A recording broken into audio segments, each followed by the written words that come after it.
Voilà, alors eux, pour le coup, ils débauchent des joueurs à l'extérieur, mais ils n'ont pas le choix puisqu'ils sont que 4 millions. Hein, mais c'est la politique du président Yaya, qui est en poste depuis 2011 et qui a fait du développement du football un vrai vecteur de sa politique à la tête de la fédération. Il est d'ailleurs vice-président de la Confédération africaine. C'est quelqu'un qui a travaillé sur la durée, avec la sérénité, qui a laissé travailler ses entraîneurs. Corentin Martins est resté, je ne veux plus dire de nom, il est resté 6 ou 7 ans, je crois. Il avait qualifié pour la première Coupe d'Afrique des Nations en 2019. Ils en ont fait une autre au Cameroun en 2022. Ils ont appris. Alors, effectivement, depuis, ils ont récupéré de jeunes joueurs, notamment en France. Mais voilà, à l'arrivée, ils ont cette politique qui est récompensée parce que, parallèlement à ça, ils développent des centres de formation là-bas, au pays. Le FC Nouadhibou est qualifié pour les phases de groupe de la Ligue des Champions pour la première fois de son histoire.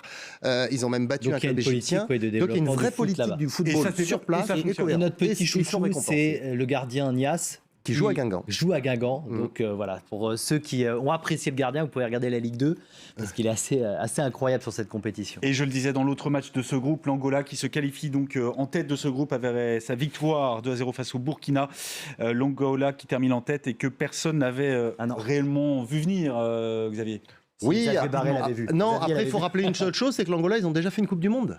Ça remonte un peu, c'était en 2006, mais c'est un vrai pays de football, avec des gros moyens financiers, qui avait organisé la Coupe d'Afrique des Nations un peu dramatique à cause de l'histoire de Kabinet en 2010, mais qui a des gros moyens financiers et des clubs qui, effectivement, sont aussi entraînés, notamment par beaucoup de techniciens portugais, et donc ils font du bon travail aussi. Ouais, c'est un Portugais là, qui est à la tête de la sélection, d'ailleurs. On élimine ce soir les hommes de Belmadi.